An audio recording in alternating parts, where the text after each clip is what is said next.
지금 많은 언론에서 백일해가 유행하고 있다고 보도를. 여기 제일 중요한 건 뭐냐면 우리나라는 12개월.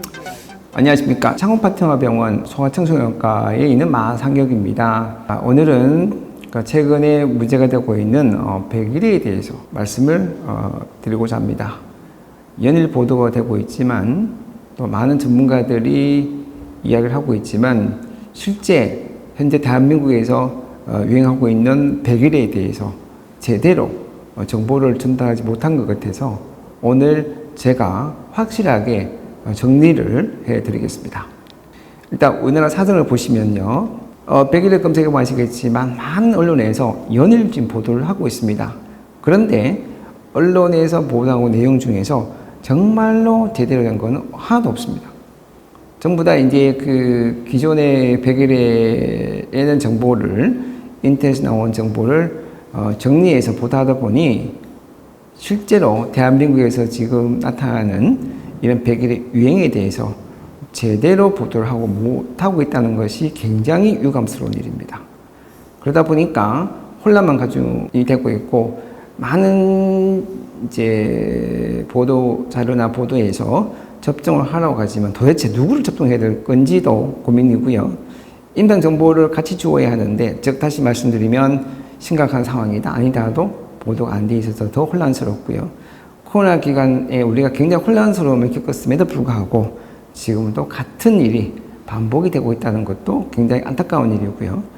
마지막으로 언론에서 너무 이렇게 보도를 하다 보니 국민의 불안은, 특히 아이들을 키우는 부모들의 불안은 점점 더 증가되고 있는 안타깝고 매우 유감스러운 일이 매일매일 벌어지고 있습니다. 우리나라의 백일해는 최근 들어서 굉장히 발생이 많았고요. 특히 2023년 10월부터 지금까지 폭발적인 환자의 발생이 있었습니다. 그러나 2012년 이후에는 우리나라에서는 다행스럽게 백일해 환자의 증가는 있었지만 사망자는 없었다. 이런 특징을 가지고 있습니다. 사망자 발생이 없었는데 문제는 뭐 이렇게 이제 외국 사례를 보도하다 보니 이제 불안해질 수밖에 없다라는 뭐 그런 이야기가 나올 수밖에 없고요. 그래서 뭐 전년 대비 43배, 뭐 또 심지어 최근 100배까지 이야기가 나오는데 우리나라에서 중증 환자의 발생이 없다는 것도 하나의 특징이 되겠고요. 그렇기 때문에 아직은 심각한 상황이 아니다라고 말씀드릴 수가 있습니다. 그리고 환자의 연령층을 본다면 주로 초중고생들이 많고요.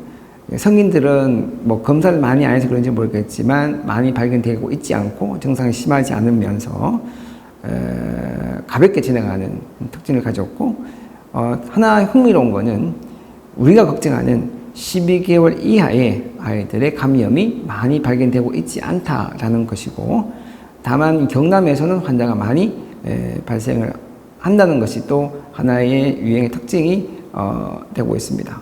근데 경남이 왜 이렇게 많을까? 잘은 모르지만 검사가 많아져서 생긴 현상이라고도 생각할 수 있습니다. 이유는 지금 경남이 워낙 백일해가 이야기가 많다 보니 경남에 사는 아이들에서 기침을 하게 되면 부모들이 백일해 검사하시기를 원하는 경우가 많고, 또 학교에서도 기침만 하면 백일해 검사를 해라 뭐 이렇게 좀 이야기를 하다 보니 아마 이 경남이 많으신 이유 중에 하나가 검사가 많기 때문에 생긴 현상으로도 생각할 수 있습니다. 물론 뭐 부산이나 광주나 뭐 경기도나 이런 지역에서 산발적으로 계속 발생을 하고 있습니다. 환자가 많다라는 것과 백일해 상황이 심각하다는 거는 좀 다른 이야기가 되겠죠. 앞에도 말씀드린 대로 증상이 심하지 않고 2012년도 이후에 사망자가 없다고 생각하면 또 다른 나라와 비교해 보면 우리나라의 백일해 유행은 환자는 많지만 심각하지 않을 수 있다라고 조심스럽게 말씀드릴 수가 있고요. 그렇지만 이런 상황들을 제대로 국민들에게 알려줘야 되는데 언론과 정부 기관에서 제대로 역할을 못하고 있다는 것도 좀 유감스럽습니다. 자, 백일해는 어떤 백일 거냐? 백일해는 저기 표현하다시피 제일 위에 있는 펄투시스라는 저 균 때문에 생기는 거고요. 그 밑에 있는 브론코셉티카나 파라폴티시스도 백일해처럼 기침을 많이 하는 거지만 증상은 좀 가볍게 진행하는 걸로 되어 있고 나머지 균들도 드물지만 사람에서 이제 감염을 일으킬 수 있는 것으로 알려져 있습니다. 그래서 저기에 보시면 펄투시스, 즉의 백일해를 일으키는 균 이름이 되겠습니다. 백일해는 우리 교과서상에 보면 정말 심하게 기침을 한다고 해서 이 사진에 있는 환자처럼 기침을 넘어갈 듯이 숨도 쉬지 못할 정도로 심하게 기침을 해서 그래서 뭐 어린아이 같은 경우는 사망하는 것까지도 얘기가 있습니다. 한국의 대부분의 의사들이 이렇게 학교에서 병원에서 공부하고 배웠습니다. 그래서 한국의 의사들은 백일해는 이럴 것이라고 이 사진처럼 환자 이럴 것이라고 생각하는 경우가 많기 때문에 실제로는 우리나라 한국에서 환자들은 이런 환자들은 거의 없거든요. 그러다 보니까 진단이 제대로 못 되고 놓치는 경우가 굉장히 많을 거라고 생각을 합니다. 백일해는 전파가 굉장히 잘 되는 걸로 알려져 있고요. 다른 어떠한 감염병보다 굉장히 전파가 잘 돼서 환자의 발생이 생기면 쉽게 옆으로 잘 퍼져서 대규모 환자의 발생이 있을 수 있다는 걸 말씀드릴 수가 있습니다. 백일해의 임상 증상을 보시면 증상이 시작하고 2주 동안은 그냥 감기처럼 해요. 2주 동안은 감기 구별이 전혀 안 되는 거죠. 이때 이제 진단을 잘 할 수가 있지만 이 시기 지나고 나서 아주 발작적인 기침을 하는 시기가 되면 이제 그 진단도 어렵고요. 그다음에 치료 잘 안 되는 걸로 되어 있습니다. 그리고 이제 그 시기가 지나고 나면 계속 기침만 해야 되는 이 시기가 있고요. 보통 이게 12주까지 가니까 거의 100일 정도 기침을 하다가 저절로 좋아진다고 되어 있습니다.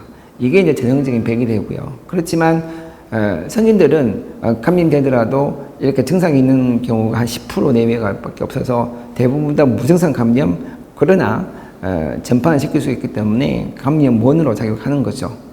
그리고 이제 지금 현재 우리나라에서 이 소아청소년에서 백일해에서 보면 그러니까 이 그림처럼 아픈 아이들이 거의 없다라는 겁니다. 대개는 보면 증상이 가볍게 지나가고 감기와 구별이 안 되는 경우가 많고요. 발작적인 기침을 한다고는 하지만 그렇게 심하게 하는 경우는 없다라는 거죠. 그러니까 앞에 그림처럼 심하게 기침해서 애들이 막 굉장히 힘들어하는 아이들은 없다라는 것이 우리나라 현재 백일해 환자의 임상적 특징이 되겠습니다. 그러면 우리가 이제 그 교과서에 보면 12개월 이하의 아이들이 위험한 이유가 뭐냐면 저기 나오는 것처럼 여러 가지 합병증들이 많이 생겨서 사망하는 경우가 있기 때문에 문제가 되는 거고, 이것은 이런 불행한 일들은 이미 외국에서 많이 발생하고 있기 때문에 그래서 이게 이제 백일해가 문제가 된다 그래서 전 세계적으로 지금 관심을 가지고 백일해를 어떻게 조절할 거냐에 대해서 논의가 되고 있고 각 나라마다 예방책을 만들고 있는 겁니다. 여기 제일 중요한 건 뭐냐면 우리나라는 12개월 이하의 아이들 발생이 거의 없다고 말씀을 드렸는데 이유는 백신 접종입니다. 그래서 우리나라는 백신 접종률이 거의 97%거든요. 영유아 백신 접종률이. 그렇기 때문에 우리가 12개월 이하에서 환자의 발생이 적은 이유는 백신 접종과 관계가 있다고 생각할 수 있고, 또 다행스러운 거는 증상이 가볍게 지나가는 이 백일의 특징을 가지고 있기 때문에 그나마 우리나라는 안심할 수 있겠다 말씀을 드릴 수 있습니다.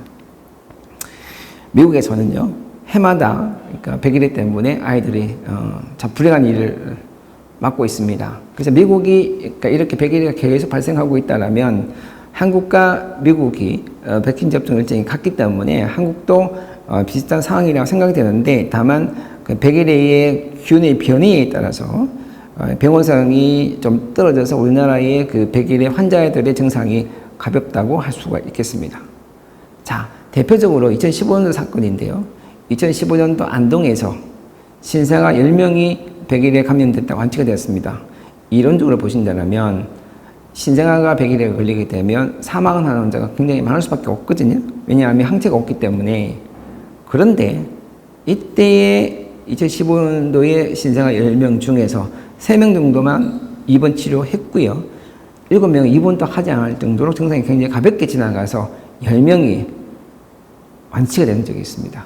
그러니까 이게 이제 아주 우리나라 백일해의 병원성이 떨어져 있다는 것을 우리가 보여주는 예가 될 수 있겠습니다. 2015년도에 창원에서 백일 환자가 발생했습니다. 당시에 37명 환자들을 저희가 확인을 했고요. 그때 보시면 신생아부터 시작해서 17살 뭐 이래까지 환자가 있었는데 증상이 굉장히 가볍게 지나갔고 또 항생제 반응이 굉장히 좋았고 또 입원은 그러니까 작은 애들 뭐 돌절 애들 2명인가 입원시켰고 나머지 입원도 하지 않았고 그러니까 이제 그 외래라는 치료를 했습니다. 이때에 제가 경험한 거는 뭐냐면 백일에는 생각보다 치료가 잘 된다. 백일에는 증상이 굉장히 가볍더라. 이런 거를 우리가 알게 되었습니다. 그래서 이제 백일에가 이제 왜 그러면 우리나라 백일에는 증상이 가벼울까를 조사해 보니 2015년도에 유행했던 백일에의 유전자 분석을 해보니까 PTX-S1이라는 유전자에서 이런 다양화가 발생함으로써 우리나라가 참 드물게 병원성이 떨어져서 증상이 가벼운 걸로 현재 알려져 있습니다. 그래서 이제 우리나라 백일에는 감기처럼 비슷하다라고 이렇게 보도가 나간 이유는 바로 이런 데 있습니다. 쭉 말씀드렸던 내용이고요. 그러니까 우리나라 그래서 현재에서 이제 백일에 의심하는 증상이 뭐냐 하는 거죠. 일단은 백일의 초기에는 열이 약간 있을 수 있지만 아주 고열은 없습니다. 그래서 대개 특징을 보면 열이 없는 마른 기침을 하는 경우고요. 콧물이 나거나 눈곱이 끼면 백일이 아닐 수 있습니다. 그리고 환자와 접촉한 경우인데 이 기준은 1m 안쪽에서 1시간 이상 접촉을 하는 경우를 밀접 접촉자로 하고요. 이런 경우에는 주로 가족이 되겠죠. 그죠? 가족에서는 이제 환자의 발생이 있을 수밖에 없다라는 거 말씀을 드리지만 성인은 접촉한다 하더라도 증상이 가볍게 지나가는 경우가 대부분이기 때문에 그렇게 심하게 하는 경우는 많이 없다 말씀을 드릴 수가 있습니다. 그리고 밤에 이제 기침을 많이 심하게 하게 되고요. 기침 후에 구토하기도 하고 기침 사이 옵이라는 소리가 나기도 하지만 이런 경우는 그렇게까지 많지 않다라고 말씀드릴 수가 있고요.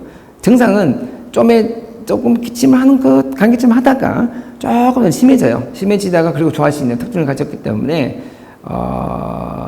치료도 잘 될 뿐더러 참에 우리가 의사들이 진단하기가 쉽지 않다라고 말씀드릴 수 있고 청소년과 성인, 그러니까 중학생이나 고등학생 같은 경우에는 무증상 감염도 많지만 또 일부에서는 진짜 기침을 몇 달씩 하는 그런 기침을 빠질 수가 있어서 우리나라에서 만성 기침에서 주요한 원인 중에 하나를 백일에를 우리가 생각을 해볼 필요도 있다 이렇게 말씀을 드릴 수가 있습니다. 고열이 심하게 나고 콧물이 심하게 나면서 눈곱이 끼고 다음에 가래가 많이 나오는 그런 호흡기 질환인 경우에는 백일에가 아니다 할 수 있습니다.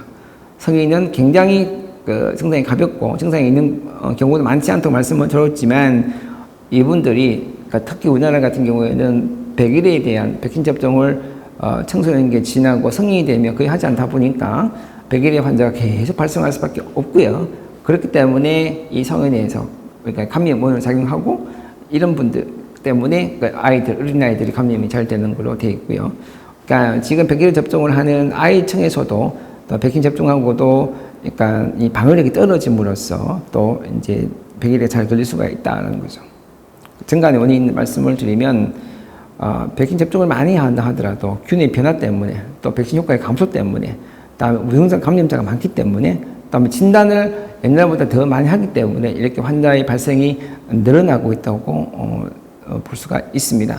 그러니까 균이 하게 되면 백신의 접종을 무력화시키기 때문에 그래서 환자가 많이 발생할 수 있다는 거죠. 우리나라는 정말 다행스럽게 병원이 생겼지만 이 병원성이 떨어지는 쪽으로 이제 진화가 됐기 때문에 그나마 불행 중 다행으로 생각합니다.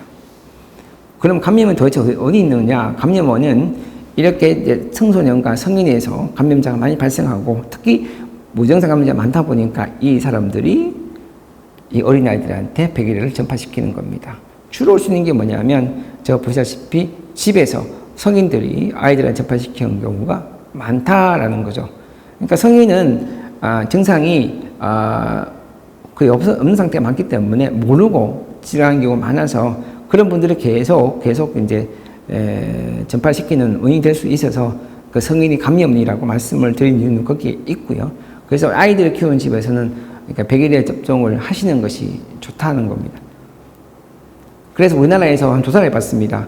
10세 이상 환자에서 기침을 오래 하는 환자를 대상으로 백일해가 얼마나 원인이 되는 조사해 보니까 약 24.5%라고 합니다. 즉 우리나라에서 기침을 오래 하는 청소년과 성인에서 백일해가 차지한 비율이 약 4분의 1 정도 될 것이다 라고 추측을 할 수 있는 겁니다. 그만큼 백일해가 많이 발생하고 있지만 아직까지 그런 백일해 진단과 이런 역학 정보가 제대로 공유되지 못하다 보니 진단이 굉장히 잘 안 되는 경우가 많을 수 있다 이렇게 말씀을 드릴 수가 있습니다. 그러니까 백일해 진단은 그러니까 배양과 PCR과 항체 검사를 하는 건데요. 배양은 잘 안 되기 때문에 거의 하지 않고요. PCR은 증상 시작하고 3주까지는 가능하지만 이렇게 지나고 나면 진단 잘 안 됩니다. 항체 검사는 국내에서 하지 않고 있기 때문에 또 이게 항체 검사는 한 번 해서 이제 백이다, 이다, 아니다를 판단할 수 있는 기준이 없다 보니까 진단이 굉장히 어려울 수가 많습니다. 우리가 이제 지금 현재 백일해 환자의 진단은 PCR로 이루어지고 있고요. PCR 검사할 때 그러니까 타겟 유전자가 여러 개여야 되는데 현재는 한 개만 지금 진단하고 있고 한 개만 가지고 이용을 진단하고 있기 때문에 이런 경우에는 양승의 위험이 있기 때문에 앞으로도 우리나라 질병관리청에서 백일해 진단을 위한 표준화가 될 수 있는 뭔가를 만들어야 된다고 생각합니다.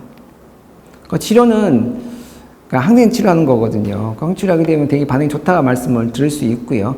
우리가 흔히 이야기하는 감기약과 항생제 치료하게 되면 현재까지 우리나라에 유행한 백일해는 굉장히 치료가 잘 되고 반응이 좋다라고 말씀드릴 수가 있습니다. 항생제를 5일에서 7일 정도 사용하시면 도움이 되고요. 다음 격리는 우리가 이제 특정 치료하고 5일까지 치료하지 않았으면 3주까지라고 하지만 대개는 치료를 하는 거기 때문에 5일 정도 생각하시면 될 것 같고요. 백일 전파를 줄이는 이유는 뭐냐면 그러니까 중환자의 발생을 최소화시키는 거거든요. 특히 12개월 이하. 물론 아직은 우리나라에 중증 환자의 발생이 있거나 12개월 이하에서 사망한 환자가 없어서 그나마 이제 좀 안심할 수 있지만 이것은 아직까지 이제 지금까지 현상이지만 이게 어떻게 변할지 모르기 때문에 어쨌든 간에 이 감염병은 백신으로 예방할 수 있는 감염병을 유행하지 않도록 하는 것이 좋고요. 다음 두 번째는 우리가 만성 기침 환자로의 진행 또는 조기 발견을 함으로써 불필요한 치료와 그다음에 검사 같은 거 이런 걸 줄일 수 있다라고 말씀드릴 수가 있습니다. 그러니까 백일해 대증 치료는 뭘 거냐? 증상을 좋아지게 치료인데 이게 대부분 게 뭐예요? 기침이죠, 기침. 기침할 제일 좋은 건 뭐냐면 우리가 1세 이상에서는 꿀물을 먹이고요. 다음 두 번째는 반신욕 하면 도움 되고요. 예. 세 번째는 우리가 이제 사탕을 먹고 있으면 이제 기침을 할 때 좀 수월하게 합니다. 물론 사탕은 우리가 이제 먹을 수 있는 나이가 되면 먹어야 되는 거지 너무 어릴 아이한테 사탕을 주는 거는 위험할 수 있겠습니다. 열이 나면 거의 없지만 열이 나면 아이들한테 이렇게 혈제 먹이고 식혜 주는 것도 좋은 방법이 될 수 있습니다. 다음에 자주 아픈 아이들은 면역을 증가시킨다고 하는데 사실은 이 면역 증가시킨다는 것이 조금 애매모호한 얘기가 될 수 있습니다. 그러면 이제 그다음 우리나라에서는 지금 영양 상태가 좋기 때문에 백신 접종을 많이 하고 있기 때문에 중증 환자의 발생이 많이 없다라고 할 수 있고 많이 환자가 발생하지 않다고 말씀을 드릴 수 있고 그러면 음식에 도움될 수 있는 게 뭐냐? 1번은 영양 상태가 좋게 하는 골고루 잘 먹는 거고요. 또 특정 음식을 말씀을 드리면 귤이나 보리나 버섯, 효모라든지 해조류에 들어있는 베타글루칸을 먹게 되면 그나마 면역을 증가시키는 데 도움이 될 수 있을 거라고 생각합니다. 다음 그러면 학교에서 마스크는 어떻게 낄 거냐? 정상이 있는 사람은 마스크 끼고 학교 가면 되는 거고요. 정상이 없는 사람들, 학생들한테 마스크 끼는 거는 좀 문제가 있을 것 같고요. 다음에 기침만 하면 검사하자는 것도 사실은 조금은 자제가 되어야 될 일이라고 생각합니다. 자, 그림에 보시다시피 기침을 할 때 마스크 끼는 것과 끼지 않는 것은 굉장히 차이가 많습니다. 그렇죠? 그렇기 때문에 마스크를 끼므로써 호흡기 질환이 있는 경우에는 옆에 주위에 있는 사람들한테 전파를 줄일 수 있는 가장 효과적인 방법이라고 할 수가 있겠습니다. 그리고 학교에서는 그러니까 이제 환기를 자주 시키는 것도 하나의 방법이 될 수가 있겠습니다. 예방접종은 현재 예방접종을 그대로 유지하면서 예를 들어서 애가 뭐 15개월, 18개월 우리가 초접종하는 거지만 아직 애가 15개월 뒤에는 기다리고 있다고 하면 지금 백신 접종을 가능하면 빨리 하는 게 좋겠다는 거죠. 그러니까 접종할 나이가 됐으면 기다리지 말고 빨리 접종하셔라 이렇게 말씀을 드리고 싶은 겁니다. 이것을 우리가 가속 접종이라는 거고요. 11세, 12세에서는 우리가 TD 또는 TDAP라는 백신 접종을 하라고 권고를 하고 있는데 이 P가 100일입니다. 100일에. 그래서 100일에가 들어있는 백신 접종을 하는 게 좋고요. 다음에 세 번째는 산모들은 신생아가 감염이 되면 굉장히 심각한 상황이 올 수도 있기 때문에 임신 말기에 우리가 100일에가 들어있는 우리가 백신 접종을 하시기를 권해드립니다. 이건 이미 지금 국내에 많이 하고 있기 때문에 산부인과에 가시면 다 말씀을 주실 겁니다. 그러니까 성인들은 접종을 어떻게 해야 될 거냐? 가급적 접종을 해야 되는 거고요. 대개 보면 그러니까 아까 말씀드린 TD나 TDAP가 있다면 TDAP 접종을 하셔야 되고요. 백신 접종력을 모르는 경우가 대부분입니다. 왜냐하면 과거에는 이제 일단 1954년에 이제 도입이 됐고 58년도부터 본격적으로 했지만 또 1980년대, 70년대 말에서 80년대 넘어간 그 사이에 백신의 부작용 때문에 접종을 못 하다가 다시 이제 접종을 다시 하게 됐는데 그래서 이제 성인들 같은 경우는 또 접종 기록을 찾을 수가 없기 때문에 참 애매모호한 경우가 많습니다. 이런 경우는 접종을 하지 않았다고 생각하시고요. 1차 TDAP, 다음에 2개월 뒤에 TD, 6개월 TD 접종하는 것이 기본 접종입니다. 그리고 10년마다 추가 접종을 하는 걸로 되어 있지만 미국 같은 경우에는 이 TD라는 백신 대신에 TDAP 백신급 접종을 권하고 있습니다. 그럼 TD가 뭐고 TDAP는 뭐냐? 좀 설명을 드리면 T는 파상풍을 이야기하는 겁니다. D는 디프테리를 이야기하는 거고요. P는 100일을 이야기하는 겁니다. 그럼 A는 뭐냐? 에이셀루라 펄투시스, 그러니까 백일의 부분 성분을 뽑아서 만든 백신이라고 합니다. 그래서 이거는 백일의 상품명이 아니라 백신의 상품명이 아니라 백신이 들어있는 내용물을 정리한 게 되겠습니다. 그래서 백신 접종을 많이 함으로써 결국은 질병이 지역사회 유행을 막을 수 있다는 그림이 되겠고요. 그래서 무슨 이야기냐면 지역에서 군지 면역을 만드는 게 정말 중요합니다. 그러면 이제 우리 애들한테 12개월 이하 애들은 접종하는 게 펜탁심이라고요. 또 고2에 이제 15개월, 18개월 사이 또는 4, 6세에 접종하는 거 조금 다 다르고요. 성인에서 하는 것도 다릅니다. 근데 이제 백신 접종을 하게 되면 저기 보이는 것처럼 이제 부작용이 있을 수 있지만 대개 보면 접종 부위가 아프고 붓는 게 가장 많다고 되어 있고요. 근데 그런 것들이 보면 심하게 오는 경우는 거의 없기 때문에 걱정 안 하셔도 되고요. 만약에 백신 접종을 해서 많이 붓게 되면 이렇게 스펙 같은 정도 되게 되면 많이 도와줄 수가 있습니다. 그러니까 이렇게 많이 붓는 경우가 있거든요. 이건 걱정하지 마시고요. 이 아스펙만 되면 좋아집니다. 그러니까 아이가 접종했을 때 많이 보칠 수가 있지 않습니까? 이런 경우에는 그러니까 이제 설탕물을 접종처럼 눌러 먹이면 많이 도움될 수 있다고 합니다. 그래서 백일 유행을 정리를 하게 되면 그러니까 이제 백일해를 계속 말씀을 드리지만 현재 우리나라에 유행하는 백일해가 증상이 심하지 않기 때문에 너무 걱정 안 하셔도 됩니다. 걱정되시면 언제든지 병원 오시면 되고요. 뭐 오시면 저 같은 감염 전문가가 알아서 잘 해결해 드릴 수 있습니다. 그러니까 현재 유행하는 백일에는 거듭 말씀을 드리지만 증상이 심하지 않으므로 당장 걱정할 정도는 아니다.